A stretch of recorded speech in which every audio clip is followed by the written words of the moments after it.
Many Indian Muslims passionately defend countries across the Muslim world, from Turkey to the Arab nations. But here is the uncomfortable question.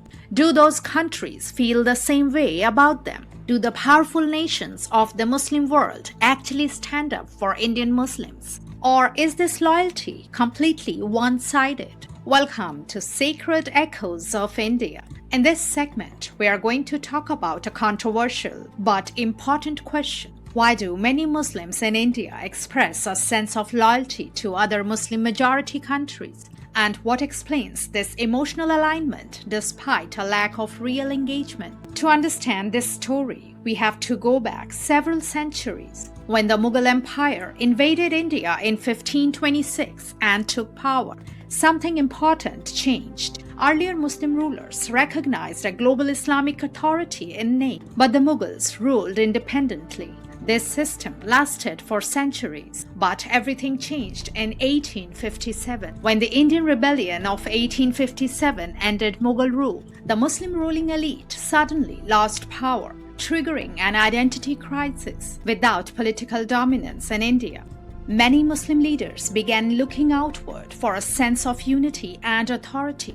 Their attention shifted to the Ottoman Empire in Turkey, the last major institution claiming leadership of the global Muslim community. This is where the idea of pan-Islamism took hold. Pan-Islamism suggested that Muslims across the world were part of a single political and spiritual family, regardless of nationality. But here is the key point. For many Indian Muslims of that era, events in Turkey or the Arab world started to matter more emotionally than events inside India itself. For example, during the Russo-Turkish War, Indian Muslims showed a strong sympathy for Turkey, a country thousands of kilometers away. This emotional connection only grew stronger in the early 20th century. The peak of this sentiment arrived during the Khilafat movement after World War I. Muslims in India launched a massive political movement to protect the Ottoman Empire, the symbolic leader of the Islamic world.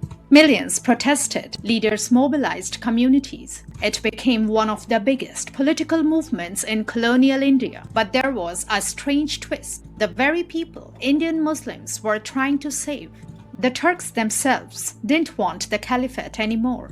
In 1924, Mustafa Kemal Ataturk abolished the Ottoman Caliphate completely. Just like that, the institution Indian Muslims had fought to defend was dismantled by the Turks themselves. Even more surprising, Arabs in the Middle East had already rebelled against Ottoman rule during World War I because they wanted independence. In other words, Indian Muslims were trying to preserve a system that the Turks and Arabs themselves wanted to end. It was a painful moment of realization. The idea of a unified global Muslim political system proved to be more illusion than reality. Despite this historical lesson, the emotional connection between Indian Muslims and the global Muslim world never fully disappeared. In fact, it sometimes influenced India's foreign policy.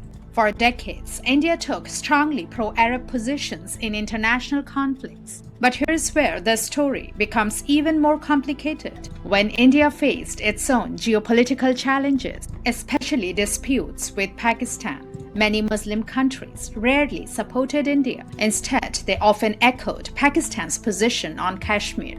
Even today, many leaders in the Arab world mention Palestine and Kashmir in the same breath, placing India in the role of the opposing side. This raises a difficult question. If India consistently supported Muslim causes internationally, why wasn't that support returned? Now consider this fact. India is home to over 200 million Muslims, one of the largest Muslim populations in the world. Yet India has never been granted membership in the Organization of Islamic Cooperation, a 57-nation bloc claiming to represent the Muslim world. Think about that for a moment. 1 out of every 10 Muslims on earth lives in India. But the organization that calls itself the voice of global Muslims does not include India. That says something important about how international politics really works. Religion alone does not determine alliances. Power, interests, and national strategy do. So, what's the lesson in all of this? History tells us something clear. Global religious solidarity often sounds powerful in theory, but in practice, nations act in their own interests. Turkey prioritizes Turkey.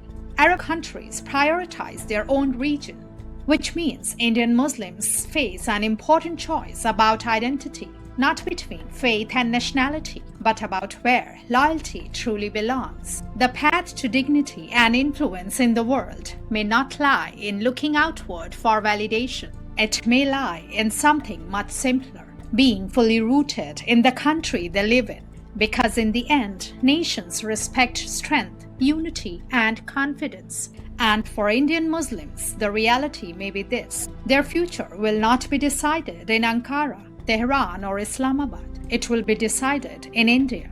Thanks for joining us today. If you enjoyed this content, don't forget to like, subscribe, and hit the bell icon for more insightful videos. Until next time, stay curious and keep exploring.